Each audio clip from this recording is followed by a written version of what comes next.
Quando se incentivou muito esse nós contra eles, uns contra outros, porque as pessoas não tomam cuidado com as palavras, não tomam cuidado com os gestos, não tomam cuidado com os discursos. O que o senhor acha que levou o STF a ter este protagonismo? Talvez por isso, tanta gente ao longo do ano passado e desse ano tenha levantado novamente o nome de Michel Temer para concorrer à presidência da República. Quem é o Michel Temer sozinho em casa? Eu escrevo poesias e contos.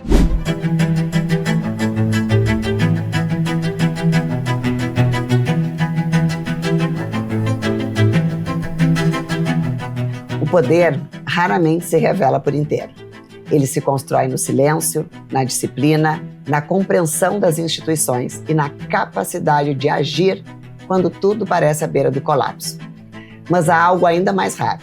Aqueles que não apenas exercem o poder, mas são chamados quando ele falha. Há líderes que ocupam cargos e há aqueles que se tornam indispensáveis quando o sistema precisa ser reorganizado. O convidado de hoje nasceu em Tietê, interior de São Paulo, filho de imigrantes libaneses. Aos 85 anos, construiu uma das trajetórias mais brilhantes e longevas da vida pública brasileira. Professor de Direito Constitucional, deputado federal por 6 mandatos, 3 vezes presidente da Câmara, vice-presidente da República e presidente da República. Assumiu o país em 2016, sucedendo Dilma Rousseff, em um dos momentos mais delicados da nossa vida pública. O Brasil vivia a pior recessão do século, com desemprego recorde, inflação em 2 dígitos e juros elevados. Nesse cenário, aprovou reformas estruturais muito importantes, como a trabalhista e o teto de gastos, marcando sua capacidade de articulação e leitura institucional. Ao longo de décadas, consolidou-se como uma das figuras mais respeitadas em momentos de tensão. Alguém que entende o poder como instrumento de estabilização. Em um país que frequentemente oscila entre extremos, sua trajetória se associa à construção de pontes e à busca de consensos. Mas hoje, mais do que falar com o líder, eu quero entender o homem. Quem é alguém que atravessou tantas décadas no centro do poder, quando o poder já não estava na sua sala? Presidente Temer, é uma honra recebê-lo no nosso podcast Diplomacia e Poder. Obrigado a você pela apresentação.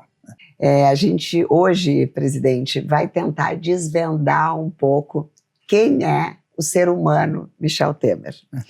Quem é essa figura emblemática do Brasil que conseguiu, né, unir 2 lideranças absolutamente difíceis, que é ser presidente da Câmara dos Deputados por 3 mandatos, ser presidente da República e ser uma unanimidade quando a pauta é conciliação e diálogo. Então, presidente, primeiro, muitíssimo obrigada.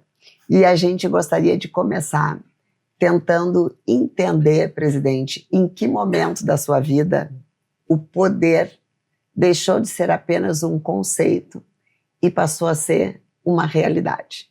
Bom, em primeiro lugar, Karen, eu quero agradecer muito a gentileza do seu convite. Aliás, estou sabendo que é a primeira entrevista do seu podcast, né? E tenho absoluta convicção de que será um sucesso ao longo do tempo. E você, muito adequadamente, como sempre, você propõe um bate-papo, né? Sobre a nossa trajetória, o que fizemos, não fizemos, né? E sobre esta questão de em que momento, né? Eu abandonei a ideia de poder, né? É interessante, viu, Karen? Você sabe que essas coisas vão sendo construídas ao longo do tempo. Você disse que eu sou conciliador, etc., e é verdade, eu não sei ser de outra maneira, mas por 2 razões. Uma primeira é pela formação desde os primeiros momentos da minha vida. Até conto muito rapidamente o seguinte: eu morava numa pequena cidade do interior, em Tietê, e eu tinha um irmão 7 anos mais velho que eu, que era muito religioso. Eu tinha uns 8 anos de idade, ele me levou à igreja. E lá na igreja eu vi as virtudes, né? E uma delas era temperança. E eu, curiosamente, quando cheguei em casa, fui olhar no dicionário o que era temperança. Era tempero, moderação, equilíbrio, né? Você sabe que esse ato, digamos, religioso, né, de alguma maneira marcou minha vida, né? Primeiro ponto. Segundo ponto, eu fiz uma carreira voltada para ciências humanas. Fui fazer Direito na Faculdade de Direito lá no São Francisco e sempre fui muito apegado ao texto constitucional. Então, quando eu digo, bom, as pessoas dizem, Temer, você é muito conciliador, pacificador, eu prego a chamada pacificação a todo momento, mas não prego por conta própria. Eu prego porque o povo brasileiro quer. E quando eu digo o povo brasileiro quer, é porque está na Constituição. E na Constituição é que está a vontade do povo. Esta é uma coisa, se você me permite, que eu precisaria aproveitar esse instante para também repetir o que eu tenho repetido. Porque muitas vezes as pessoas veem a Constituição como algo distante da vontade popular. E não é. Ela é, na verdade, a revelação da vontade popular. Eu fui constituinte, meu primeiro mandato como deputado federal, mas eu fui lá em nome do povo, não é? O povo não podia se reunir em praça pública, 170, 180 milhões na época de pessoas, para dizer como queria reconstituir o Estado brasileiro. Então eles disseram, olha, vou mandar representantes, vocês vão falar em meu nome. E tanto isso é verdade, eu me pauto pela Constituição, que logo no preâmbulo, e o preâmbulo é, digamos, uma espécie de recado político, né, que o povo dá ao Constituinte, né, está dito assim, nós, os representantes do povo brasileiro, em seu nome, portanto apenas redigindo, mas em seu nome, editamos o novo Estado brasileiro, etc. Então, digo eu, seja por formação, que eu estou muito rapidamente mencionando, formação pessoal, naturalmente democrática, né? Que o tempero e o equilíbrio é uma coisa que sobrevive nas democracias. Nas ditaduras você tem um desequilíbrio. A ordem é algo que está previsto no sistema democrático. Porque nas ditaduras você tem uma certa desordem, você não tem mais ou menos obediência à ordem, né? E seja porque eu cumpro rigorosamente o sistema normativo, o estatuto, a lei magna do país, que é a Constituição, é que eu, na minha conduta profissional, na minha conduta pública, ao lado de mais de 32 anos de vida pública, sempre fiz questão de pregar a pacificação, a conciliação, o diálogo entre as várias diversidades, né? Aqui no Brasil hoje, quando as pessoas são diversos de outras, eles têm ódio um dos outros. E isso não pode acontecer. Não pode ter brasileiro contra brasileiro. Tem que ter brasileiro com brasileiro. Exatamente. Mas, presidente, em que momento o senhor acha, por exemplo, do tempo que o senhor foi presidente da Câmara dos Deputados, presidente da República, para hoje, em que momento o senhor acha que o Brasil ou a política e também o poder pode ter mudado um pouco de natureza? Porque hoje a gente vê, como o senhor mesmo falou, dois polos, né, praticamente não só opostos, mas querendo guerra.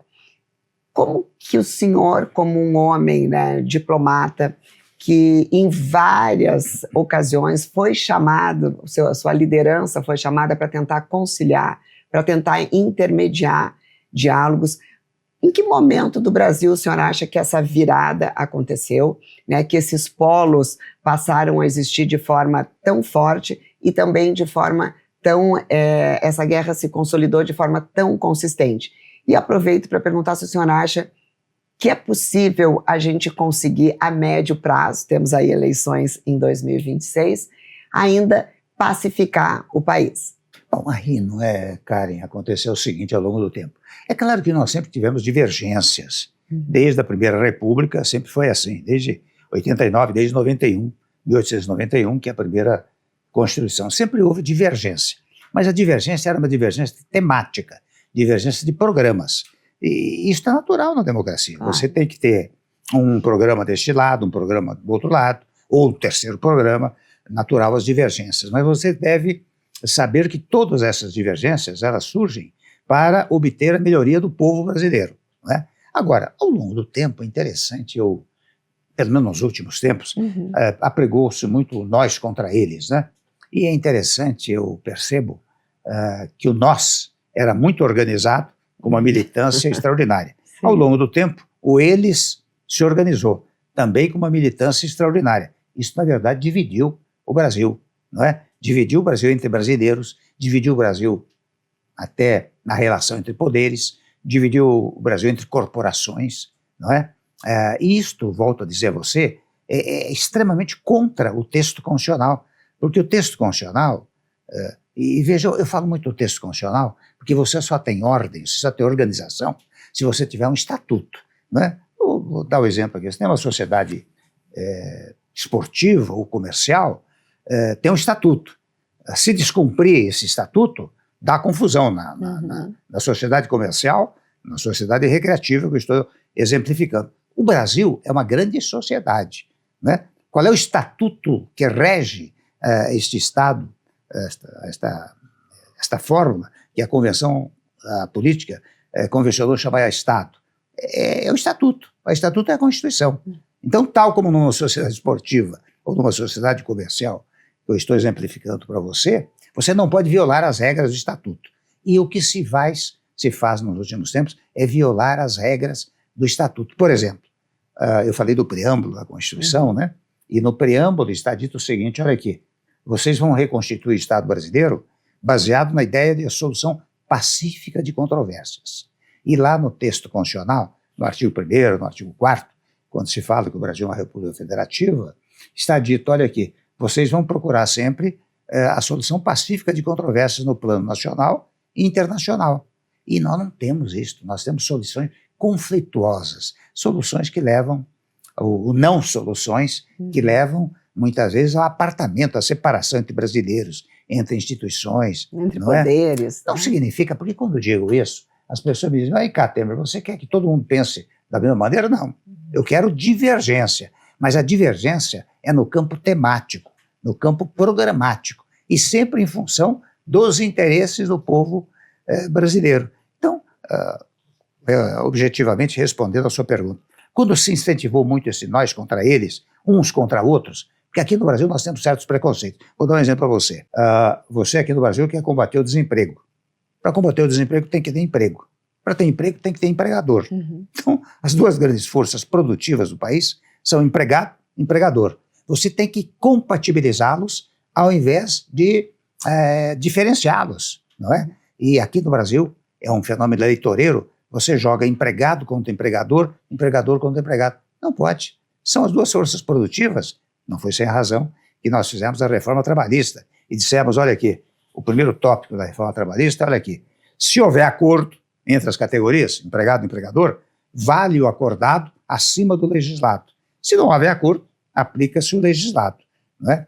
Então, esta pregação da pacificação, não ela deve ser objeto só do desejo de alguns ou do meu desejo. É uma determinação do povo brasileiro quando fez o seu estatuto em 5 de outubro de 88. Né? Presidente, pode ser que o povo brasileiro esteja se recordando de forma muito longeva, né, da nossa Constituição, ou que tenha pouco conhecimento dela hoje em dia. Mas uma coisa, presidente, quando o senhor assumiu a presidência da República, o senhor assumiu num dos momentos mais conturbados da história recente do Brasil, logo após o impeachment. Ou seja, também era um momento de nós contra eles.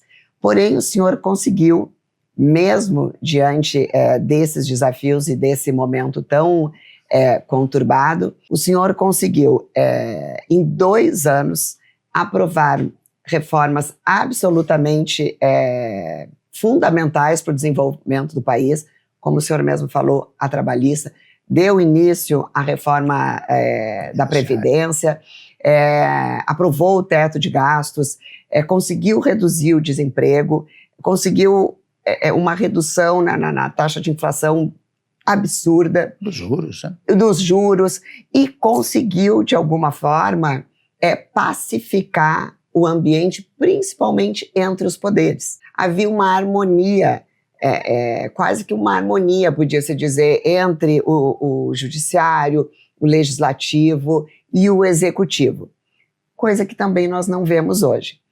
A nossa curiosidade aqui, presidente, é muito entender como que o senhor consegue, né, diante do caos. Primeiro, o senhor disse a temperança, né? O senhor citou ali também que conheceu a temperança dentro da igreja. Eu aproveito esse momento também para lhe perguntar assim, como que Deus age na sua vida, né? Nesses momentos de tensão e de crise, né? Qual a importância de Deus nestes momentos, e também como que o senhor consegue, de uma forma tão plena, ter um controle emocional que é reconhecido nacionalmente. Eu pergunto, e já perguntei para várias pessoas que trabalharam com o senhor, e todos dizem a mesma coisa. Jamais vi o presidente Temer aumentar o tom de voz. Jamais vi o presidente Temer se exaltar. Como que um ser humano, diante de tamanhas tensões, de tamanhas responsabilidades, né, com o país, consegue manter o equilíbrio emocional e consegue, o mais importante de tudo, eu imagino assim, para um grande líder, fazer com que todo o seu entorno compactue destes pensamentos e deste comportamento para poder ter sucesso nas suas ações. Primeiro, viu, Karen, eu acho que Deus me ajuda. Primeiro ponto. E aí vai a minha palavra, confiando numa figura, numa divindade, né? Algo superior a todos nós, porque eu não acredito que a nossa vida seja apenas isto que nós estamos vivendo. Deve ter alguma coisa depois. Isso só se explica pela ideia da religiosidade, da divindade, né? Primeiro ponto. Segundo ponto é o seguinte, eu como eu disse a você, eu sou muito preso ao texto do nosso Estatuto da Constituição. E a Constituição determina, olha aqui, vocês, há 3 poderes, um que executa, um que legisla, outro que julga. São órgãos do poder, porque não existe 3 poderes, existe um único poder, poder do povo. Eu até quando dava aulas, Karen dizia, não falem nunca em tripartição do poder, dos poderes, porque o que existe é separação de poderes, porque o poder é uma unidade, pertence apenas ao povo. Então, quando eu estou legislando, estou executando ou estou julgando, eu estou falando em nome do povo. Se há uma desarmonia, imediatamente há uma inconstitucionalidade, mas imediatamente, em face das palavras que eu disse anteriormente, há uma desobediência à vontade popular. E nós outros que estamos no executivo, no legislativo, no judiciário, eu fui presidente da República, eu era autoridade secundária. A autoridade primeira é o povo. E por que eu sou autoridade secundária? Porque eu sou obediente, tenho que ser obediente à vontade primária. E onde é que está a vontade primária? Repito, está na Constituição. Se eu desobedeço à Constituição, estou desobedecendo à vontade popular. Então, eu tinha essas concepções tão triviais, tão frugais, né? Mas que são esquecidas, né? Eu tinha muita consciência disso. Tenho consciência, por exemplo, por isso que eu sou muito tranquilo, que a oposição é fundamental para a democracia. Se você não tiver oposição, você tem um poder absolutista, e nós não queremos isso, não é? Tanto que, segundo o conceito jurídico constitucional de oposição, é que ele deve ajudar a governar. Por que ela ajuda a governar? Porque ela fiscaliza, contesta, contradita, contraria, né? Então, é claro que não é este é o critério que se usa aqui no país. Sim. Aqui é o seguinte, se eu perder a eleição, eu tenho que destruir aqueles que ganharam a eleição. Isso não é civilizado e nem é o que o Estatuto Maior determina, percebe? Então, quando eu cheguei lá, eu cheguei com essa ideia. Primeiro, eu reitero a você, o impeachment é sempre uma coisa traumática, mas eu cheguei lá pelo texto constitucional. O texto constitucional diz, se o presidente sai, assume o vice-presidente. Eu assumi com a consciência de que eu tinha que ser razoavelmente ousado. Então, fazer coisas que muitos não quiseram fazer. E eu compreendi até. Por exemplo, você mexer em direito do trabalho é mexer em vespeiro. Mexer em previdência social é mexer em vespeiro. Você estabelecer um teto para os gastos públicos é estabelecer um vespeiro, porque você se autolimita. Quando você estabelece um teto para os gastos públicos, para a consonância fiscal, você não pode praticar, você, presidente da República, medidas populistas. O próprio Congresso Nacional se vê reduzido na distribuição de verbas. Eu fui para esses assuntos, porque eu percebi, para reduzir a inflação, para reduzir os juros, nós temos que fazer reformas aqui no Brasil, inicialmente impopulares. Tanto que eu fui um presidente, eu vou dizer a você, muito impopular por causa dessas reformas, né? Mas o interessante, o povo não me agrediu. Você sabe que houve acusações, tinha um rapaz lá na Procuradoria-Geral da República, foi procurador-geral, ele tentava gestos políticos, ele propunha acusações contra mim, mas as acusações, para prosperarem no Supremo Tribunal, tinham que passar pela Câmara dos Deputados. Chegava na Câmara, a Câmara negava. Sim. E aquilo morria, como morreu tudo no presente momento, né? Mas houve digamos assim, eu era muito obediente à ideia da oposição, digo eu, oposição é importante, mas houve também uma oposição institucional, oposição daqueles que quiseram me derrubar do governo, e não conseguiram. Sim. Não é? Então, eu sou muito tranquilo. Você sabe que eu fui secretário da Segurança Pública 2 vezes aqui em São Paulo. Sim. Não é? E eu tinha consciência plena, né? Porque as pessoas acham que secretário da Segurança tem que ser autoritário, né? E não é isso, não. Você tem que ter autoridade, que é diferente do autoritarismo. E eu tinha autoridade, eu fui 2 vezes secretário, com um razoável sucesso, com bom sucesso até, e era muito tema dificílimo, mas eu enfrentava com muita tranquilidade. E se você, homem público, se você revela intranquilidade, você gera insegurança no povo. Quando eu era secretário de Segurança, Karen, de vez em quando, as pessoas me diziam, ô Temer, vem cá, quando você fala na televisão como secretário, parece que está tudo bem. Não é? Claro, dizia dos problemas, mas enfrentava com tranquilidade. Então, respondendo à sua questão, quando cheguei lá, eu agi da mesma maneira. E o homem público também tem que dar um certo exemplo, até para os mais próximos. Por exemplo, eu nunca falava palavras ásperas, palavrões, etc. Eu evitava. Imagina. Não é? Porque isto gera no sujeito que está olhando, no eleitor que está te vendo, sabe, se ele fala, se ele faz, eu também posso. Não é? Entendeu? É mais ou menos como artista. Você acaba imitando. Então, o homem público tem que ter aquela história da liturgia, de uma certa cerimônia, é uma coisa importante. Eu sou naturalmente cerimonioso, né? Mas eu tinha, nas funções públicas que eu ocupei, eu tinha que ser absolutamente cerimonioso e fui. Presidente, e esse é assim, maravilhoso, mas assim, é tão difícil hoje a gente ver essa liturgia do cargo muitas vezes sendo seguida, respeitada, né? Esse cerimonial que faz parte, né, de boa parte dos cargos de poder. O senhor aprendeu isso também em casa?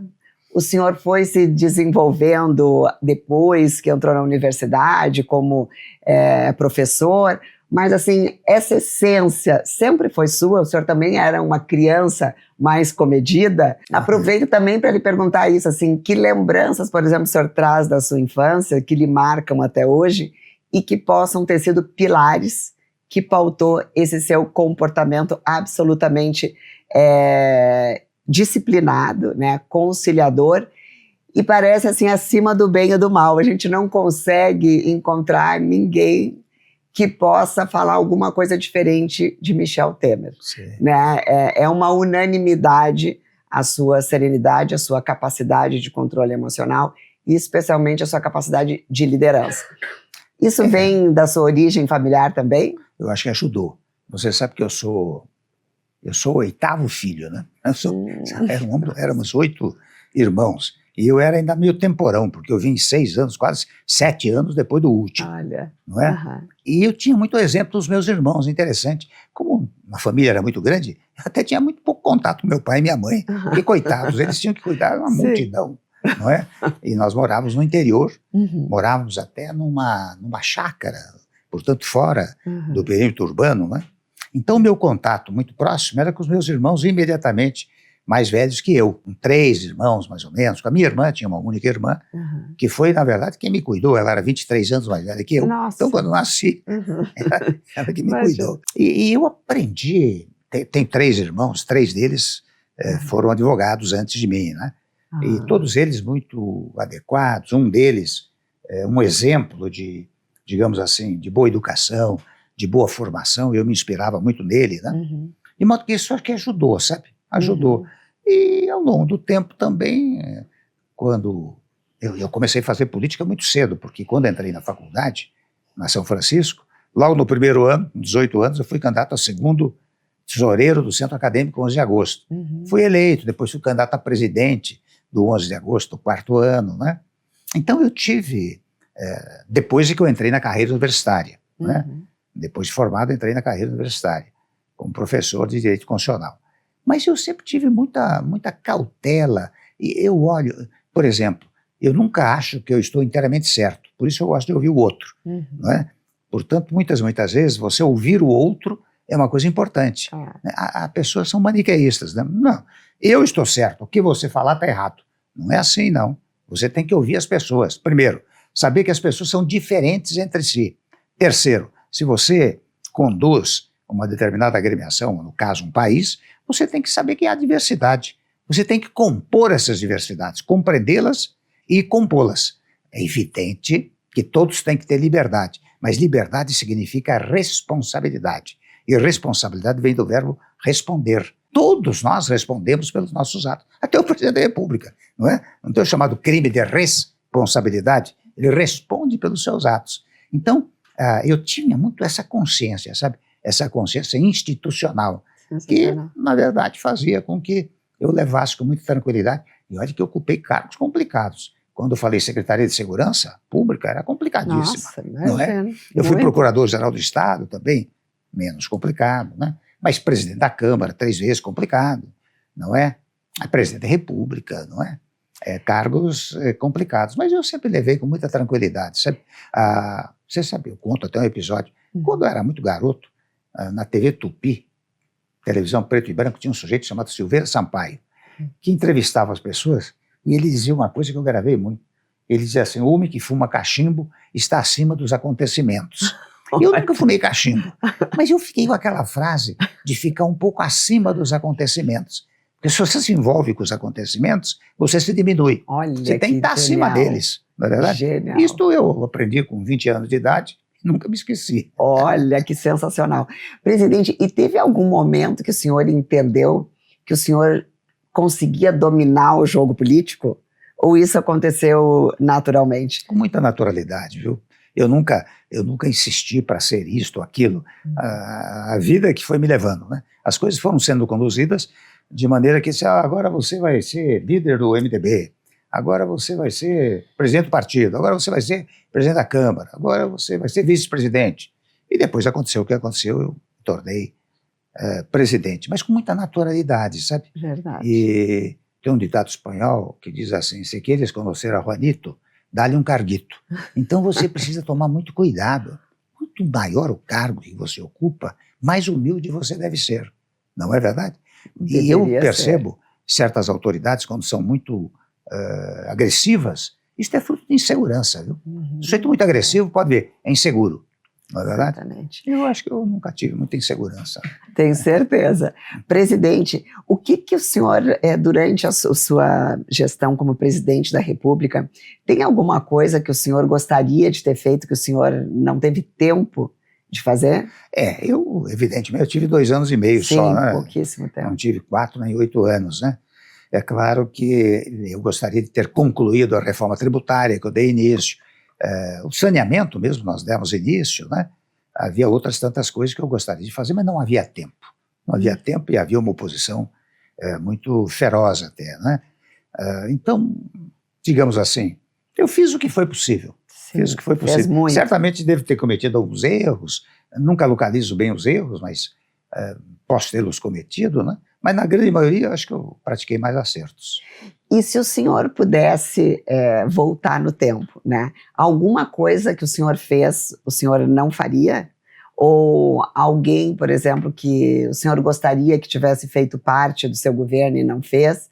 O senhor tem algum arrependimento? Não. Você sabe que não, parece pretensioso, mas tenho, porque as coisas foram acontecendo. Eu acho que fiz muito adequadamente dos papéis que eu ocupo, porque eu tenho muita consciência do papel que eu ocupo, né? Por exemplo, uma coisa é ser líder do partido, outra coisa é ser presidente do partido, outra coisa é ser presidente da Câmara dos Deputados. Você coordena a todas as correntes. Outra coisa é ser presidente da República. Então, cada espaço é um espaço determinado que você tem que cumprir aquelas tarefas que o cargo exige. Então, nesse sentido, eu já disse a você, devo ter cometido erro. Mas eu não me arrependo do que fiz, não. Eu até me regozijo com aquilo que eu fiz ao longo do tempo, né? Muito, fez muito. Presidente, hoje a gente vê uma dinâmica da política muito diferente, né, do que era, por exemplo, quando o senhor foi deputado, que são os parlamentares que conseguem ter uma vida digital que cumpre um papel de mobilização popular muito diferente daquela dos tempos onde as campanhas eleitorais, especialmente eram feitas batendo de porta em porta ou em comícios eleitorais. Como que o senhor vê essa mudança da dinâmica da política, da forma de fazer política hoje e também os efeitos disso frente à polarização que a gente vive no país? O senhor acha que pode ser um causa e efeito? Olha, o mundo mudou, né? Mudou nesses 20, 30 anos, uma coisa de uma rapidez extraordinária, né? E a política tem que se adaptar aos novos tempos. Você veja, eu sou do tempo lá atrás de comícios eleitorais, né? Hoje não se vai mais fazer comício, hoje a rede social, as redes digitais, né? As campanhas serão fundamentalmente feitas por esse meio, sem embargo do candidato precisar frequentar os lugares onde vai buscar voto, né? Mas eu acho que o mundo mudou muito e tecnologicamente é preciso que a política se adapte. Ela está se adaptando aos poucos, até com certo exagero, porque eu vejo lá na Câmara dos Deputados e eventualmente no Senado Federal que muitas vezes o sujeito está falando, mas está com Está com o celular aqui ligado para poder transmitir o que ele está falando lá. Sim. E as brigas que muitas vezes ocorrem lá. E confesso aqui uma pequena observação crítica, né? Eu fico muito desagradado com as discussões que se dão nas casas legislativas, muito agressivas. Agressivas não só em palavras, mas às vezes até fisicamente. Nossa, a gente viu há pouco tempo. Só vai lá aos murraços, né? Não é possível. Esse daqui é outro mau exemplo para o povo, né? O povo tem que saber, olha, aquele pessoal está lá me representando, tem que agir com boa compostura, né? Não estou dizendo que seja a totalidade da Câmara e a totalidade do Senado, mas vez ou outro verifico, e daí é claro que a imprensa dá grande relevo a isso. Claro. Dá relevo a isso e dá menos relevo aos grandes fatos que ocorrem. Agora, isso também não é de hoje. Você sabe, quando eu era constituinte, eu me lembro que um dia eu fiz um discurso, pensava-se na medida provisória, né? E eu fiz um discurso muito interessante contra a medida provisória, mas ao mesmo tempo, uma deputada que usava trança noticiou que cortou a trança. A manchete foi que a deputada cortou a trança. O meu discurso saiu um pedacinho assim. Sim, né? A dinâmica da mídia é diferente. É diferente. Presidente, falando um pouquinho ainda da nossa política de hoje, né? A gente vê ainda no Brasil dois polos muito diferentes. De um lado, o presidente Lula, de um lado, o presidente Bolsonaro, com formas de fazer a política completamente diferentes, né? O primeiro mais focado em articulação, o segundo mais em mobilização. Quais dessas formas o senhor acha que seria mais adequada, né, para se encaminhar o país a uma candidatura de maior pacificação? Ou, no seu entendimento, tem um modelo que se possa seguir de liderança e que o Brasil precise nesse momento para que a gente possa parar de viver em soluços, né? O Brasil há muitos anos vive em soluços econômicos, em soluços de esperanças, mas a realidade é que a competitividade, né, das nossas empresas, o desenvolvimento econômico está emperrado há muito tempo. A gente teve no seu governo avanços significativos, e aí quando a gente acha que a coisa vai engrenar, a gente vê, lamentavelmente, retrocessos, e aí tem outros soluços. Assim, qual seria um modelo adequado, uma ponte para o futuro, como muito foi falado durante a sua presidência, para que a gente possa ter alguma esperança em 2026, 2027, né, na verdade? Eu acho que nós devemos prestar uma homenagem ao eleitorado. E a melhor homenagem que se pode prestar ao eleitorado é os candidatos apresentarem um projeto para o país. Na verdade, você falou uma ponte para o futuro, o meu governo foi razoavelmente bem, foi bem até, porque eu tinha a ponte para o futuro, né? Eu sabia o que ia fazer e apresentei o que iria fazer, primeiro ponto. O segundo ponto é que, no presente momento, a briga, você percebe, é entre nome, né? Não quero nem mencionar aqui, mas é o nome A contra o nome B, e o nome B contra o nome A. Não é do projeto do A contra o B e do B contra o A. E eu acho que não são projetos quilométricos. Você sabe que, na verdade, são projetos de 25, 30 páginas, que você diga, olha, eu vou fazer isso em educação, vou fazer isso em saúde, vou fazer isso em economia, vou fazer isso com os juros, vou fazer isso com a inflação, vou fazer isso e tal. cada um dizendo o que pensa a respeito dos costumes também. Eu acho que é importante, Sim, porque os costumes hoje estão muito na pauta. Vou fazer em matéria de segurança pública isto e aquilo, vou reduzir a maioridade penal, não vamos reduzir. Você tem que ter uma posição. Então você tem um projeto aqui, um terceiro projeto ali, eu, eleitor, eu examino os projetos, né, a pregação que se faz, e digo, eu concordo com esta fórmula aqui. Quem é que representa? Esse projeto é fulano, eu voto nele. Esta seria a grande evolução. Sim. Agora, quem vier pregando asperamente a divisão do país, enfim, nós contra eles contra nós, brasileiro contra brasileiro, empregado contra empregador, pobre contra rico, não é isso, você tem que unir as pessoas, e isto vem por meio de um programa. Eu, eleitor, tenho direito de saber, e eu não vou votar no nome, eu vou votar no projeto.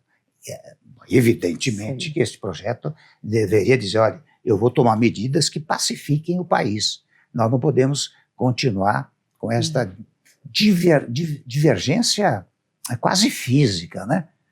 Eu conto até a você, há tempos atrás, um colega aqui me procurou e disse, Temer, você sabe que, para você ver como está a divisão, eu convidei meu irmão para almoçar, ele foi lá, mas ele tem uma posição política, eu tenho outra, não chegamos à sobremesa. Gente, você percebe? é isso. Eu estou fazendo a síntese da divisão que existe no país, porque as pessoas não tomam cuidado com as palavras, não tomam cuidado com os gestos, não tomam cuidado com os discursos. Os exemplos, né? Como o senhor falou. Não é preciso, são coisas tão mínimas, não é? Eu fico até com vergonha, de vez em quando eu faço palestras aqui no exterior, viu, Karen? E eu digo, olha, eu fico um pouco envergonhado de dizer essas coisas, que são coisas tão óbvias, mas são coisas óbvias que precisam ser repetidas. Exatamente. Não é verdade? Presidente, talvez por isso, tanta gente ao longo do ano passado e desse ano tenha levantado novamente o nome de Michel Temer para concorrer à presidência da República. E o senhor, há pouco tempo atrás, né, veio publicamente dizer que não gostaria, que se sentia honrado, mas que não aceitaria esse desafio. Por que o senhor não aceitou, presidente? Eu já fiz o que tinha que fazer, não é? Você sabe, 32 anos de vida pública. E hoje, confesso a você, nos dias atuais, especialmente agora, nós estamos falando da tecnologia, né? Dos avanços tecnológicos.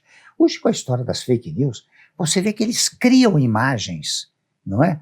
Criam coisas e publicam, e até você desmentir, é um problema. Até há tempos atrás eu vi uma pesquisa, acho que foi do Datafolha, se não me engano, mostrando que 22% da população, embora saiba que a notícia é falsa, acredita nela.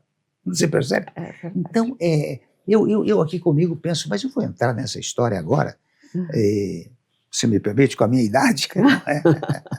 Mas então, lá ainda é ótimo, né? Maravilhoso. Mas então eu gostaria de poder colaborar com o país, né? Mas, se eu puder colaborar dando palpite, eu já me sinto feliz. Mas o senhor aceitaria, por exemplo, o desafio de ser ministro? Essa altura não dá mais. Muito bem. Presidente, e qual que o senhor acha que é o principal erro dos líderes quando assumem um cargo como, por exemplo, presidente da República, ou presidente da Câmara, presidente do Senado? Assim, com a sua longa experiência, o senhor conviveu com os principais líderes desse país dos últimos 50 anos, presidentes, vice-presidentes, ministros. Qual é o principal erro quando o líder assume o poder? Quando, em primeiro lugar, ele acha que será líder pelo resto da vida, como se ele tivesse sido levado lá por uma centelha divina e não pela vontade popular. Primeiro ponto. Segundo ponto, quando ele prega a divisão do país, a divisão entre pessoas, a divisão de conceitos, de programa, não. Tanto que você sabe que usa muito a palavra polarização, eu acho que eu uso a palavra polarização para divergência de ideias, de conceitos, de programas. Esses polos são distintos e importantes. O que é uma radicalização, não é? As pessoas radicalizaram as suas posições. E esta radicalização que é preciso ser eliminada. Então, quando alguém chega a uma posição de liderança radicalizando posições, não compreendendo a diversidade do povo brasileiro, eu acho isso muito, muito inadequado. Né? Presidente, eu não poderia deixar de perguntar, né? A gente vê os últimos anos o tamanho do protagonismo que o Supremo Tribunal Federal tomou, né? Proporções até muitas vezes assim assustadoras.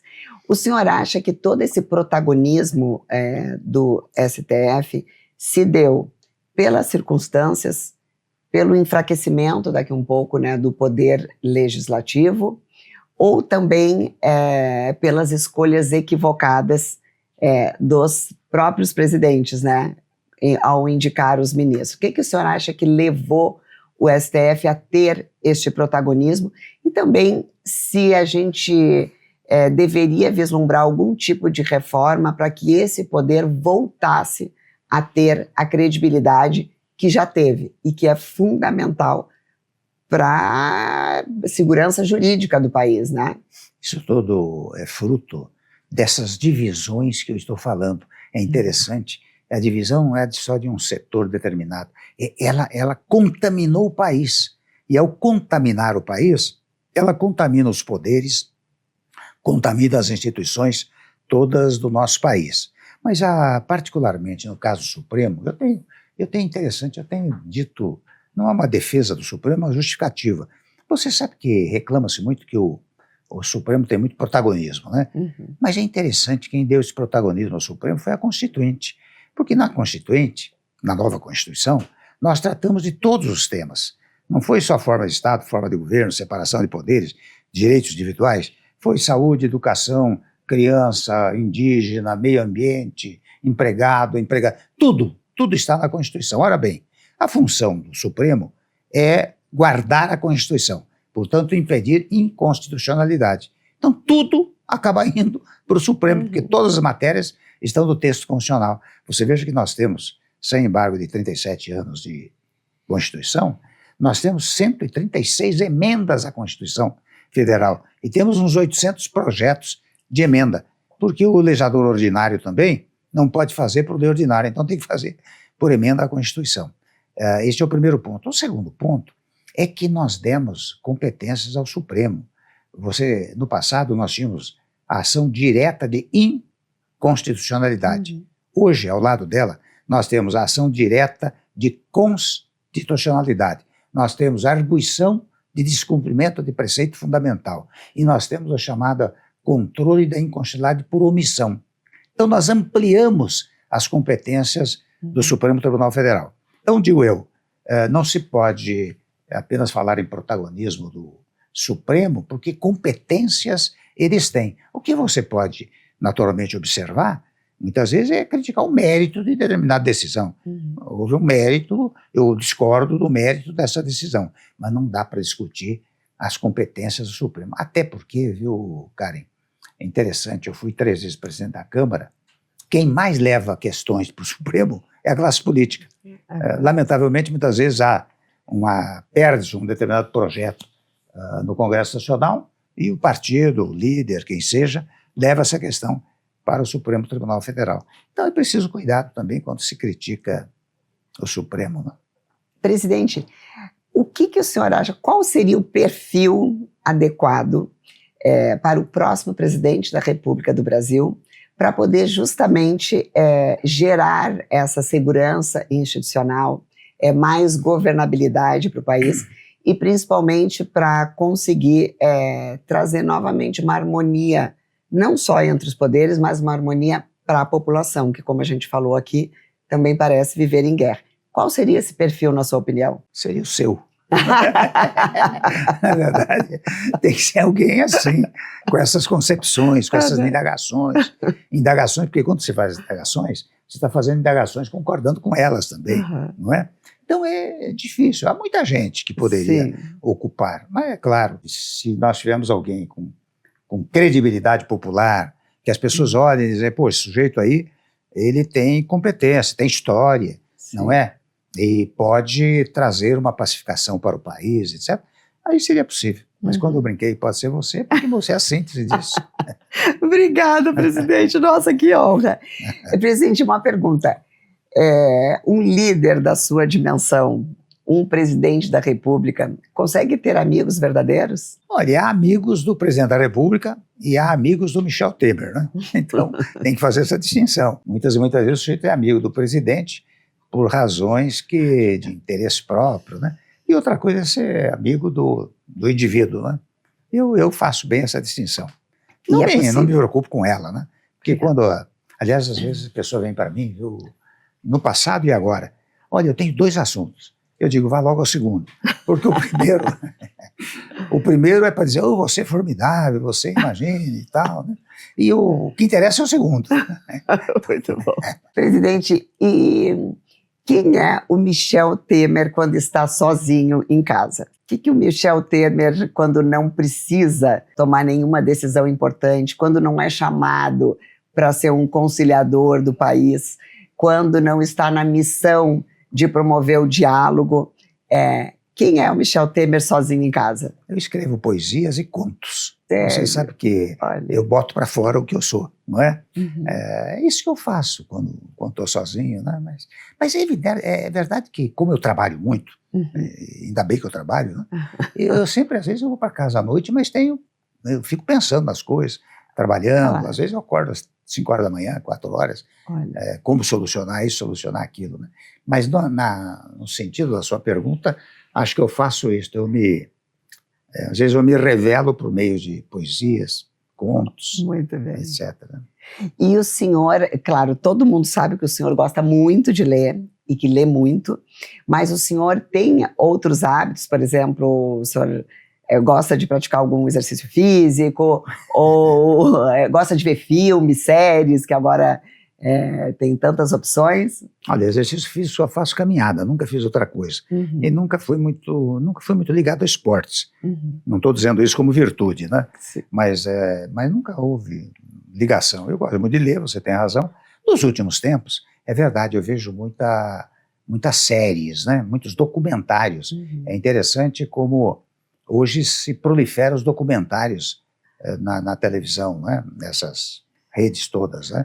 Eu vejo muito isso, e até percebo o seguinte, muitas vezes a série que você vai ver, embora muitas vezes ilustrativa, ela tira você da leitura, né? Sim. Mas eu faço isso muitas vezes para repousar, né? Agora, eu fico muito preocupado, se me permite, com a juventude que fica muito na televisão ou então no celular, porque isso, pedindo licença para a expressão mais forte, né?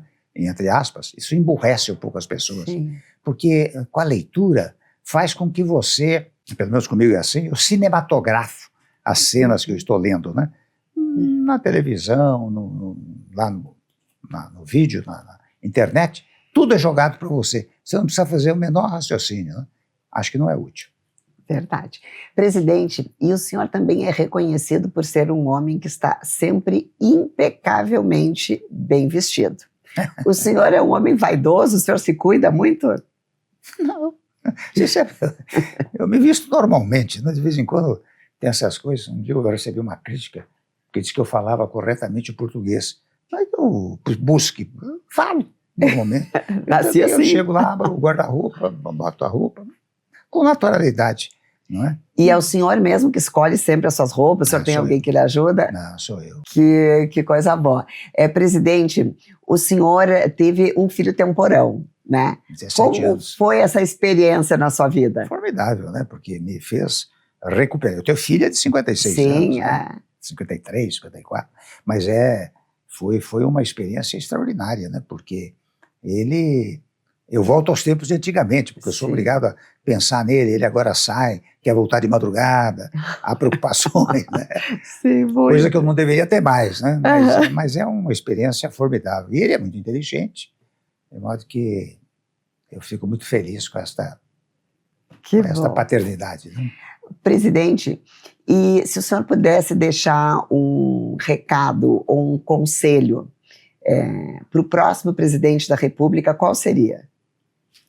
Primeiro, vou dizer o óbvio, pacificar o país, tranquilizar o país com palavras, com gestos. Eu até proporia uma espécie de pacto republicano, né? De vez em quando, se você fosse presidente, o que você faria? No segundo dia de governo, eu convocaria os 3 poderes, chamaria os 3 poderes, chamaria a oposição, chamaria a sociedade, entidades, sociedade civil, dizendo, olha, vamos todos aqui nos reunir para fazer um pacto pelo Brasil.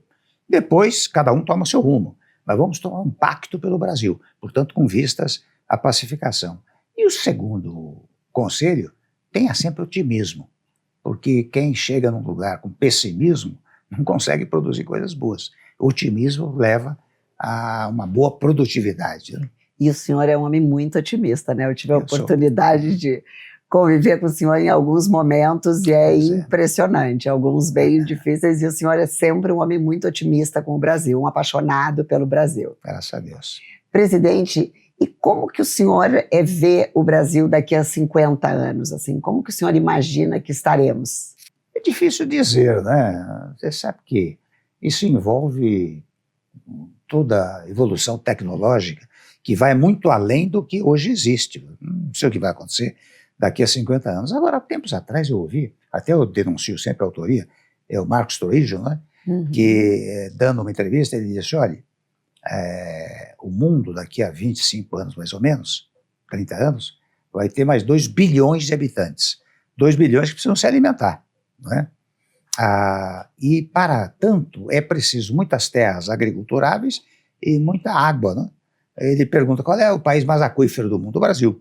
Qual é o país que tem o maior número de terras agriculturáveis? É o Brasil. Então, o país ainda nesse sentido pode ser um país do futuro, porque ele pode alimentar o mundo, não é? E por isso que é preciso acabar com essas divisões, né? Você veja, eu tenho aqui um absoluto desprezo por ideia de esquerda, direita, centro, porque tudo isso é eleitoreiro. O que interessa para o cidadão comum é o resultado de quem governa, não é? Eu digo isso porque é interessante aqui, as pessoas fazem uma divisão. Quem está na agricultura, no agronegócio, é reacionário ou é direitista. Quem está em outra área do meio ambiente, por exemplo, é esquerdista ou mantém a integridade do meio ambiente.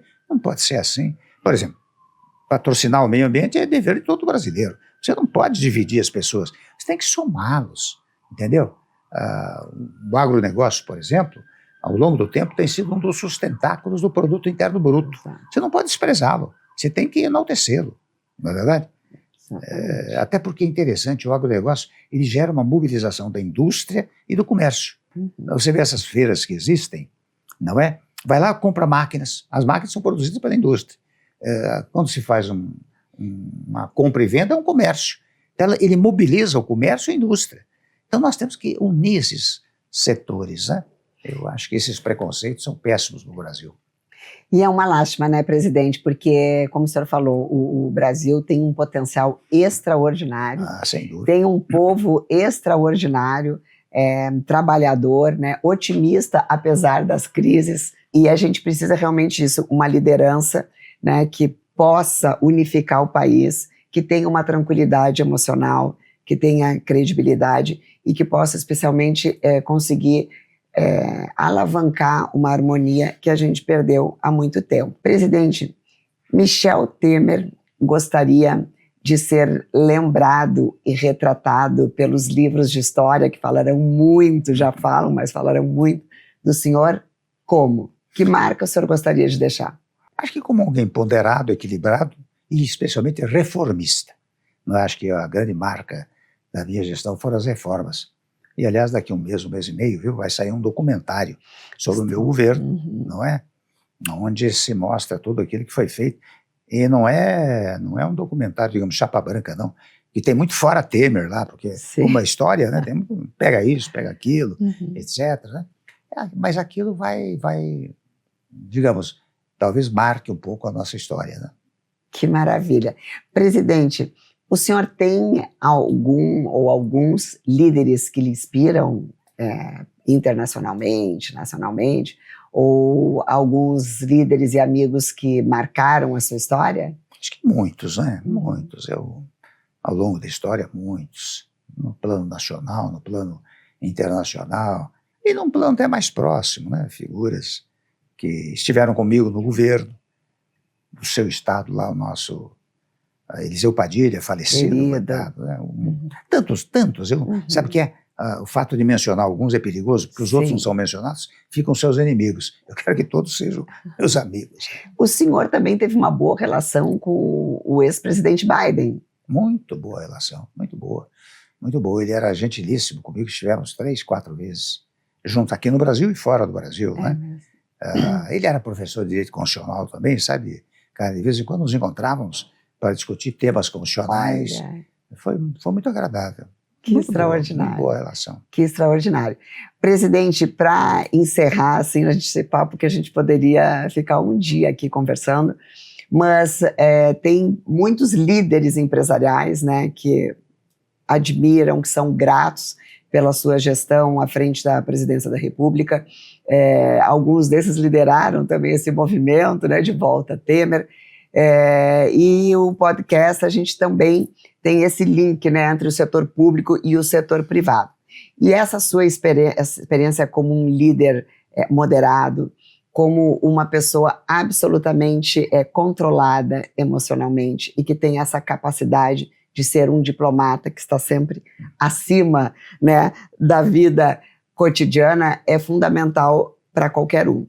Que conselho o senhor daria para os líderes empresariais desse país? Em primeiro lugar, acho que, claro, volto ao tema do otimismo, né? O Brasil tem condições extraordinárias para um futuro muito próspero, primeiro ponto. Segundo ponto, que se unam, né? Eu acho que de vez em quando a classe empresarial se divide um pouco. Há pouco tempo aqui eu recebi alguns presidentes de institutos que me disseram: presidente, vem cá, com a sua experiência, como é que nós podemos colaborar com o país? Eu disse: olha, vocês devem se unir, várias instituições, façam publicações, até tomei a liberdade de dizer, por exemplo, pedindo que os candidatos apresentem o seu programa de governo para o povo e incentivem a leitura desses programas, que preguem a pacificação do país e, para tanto, invoquem o texto constitucional, invoquem lá o preâmbulo, o artigo 1º, o artigo 4º, não é verdade? E proponham uma tranquilidade nas relações de empregado e empregador. Eu acho que é isso que é preciso. Tanto o empregado quanto o empregador no Brasil tem que saber que eles são forças produtivas do país, tem que se aliançarem, não é? Portanto, o empregado sempre deve ter uma boa remuneração, deve ter sempre boas condições de trabalho, e os governos têm que prestigiar muito a classe empresarial, não é? Hoje, mais do que nunca, globalização, eu vejo que é possível conexão econômica e financeira de empresas estrangeiras com empresas brasileiras, não é? Isso no nosso sistema está inteiramente permitido, né? Eu proporia essas coisas modestas, né, que os empresários sabem. Porque a união desse setor, do setor produtivo com o setor público, é absolutamente fundamental. Claro. Né, presidente? Uma das coisas que eu acho que também tem provocado uma desarmonia no país é exatamente isso. Né? Às vezes culpam o empresário culpa o político, e a união dos dois é o que vai fazer a diferença. O poder costuma ser confundido com força, mas talvez ele seja, antes de tudo, contenção. E entender isso é o que separa quem ocupa o poder de quem sustenta uma nação. Presidente Temer, muito obrigada pela sua participação e obrigada por tudo que o senhor fez pelo nosso país. Muito grato a você. Uma honra tê-lo conosco. Muito grato a você.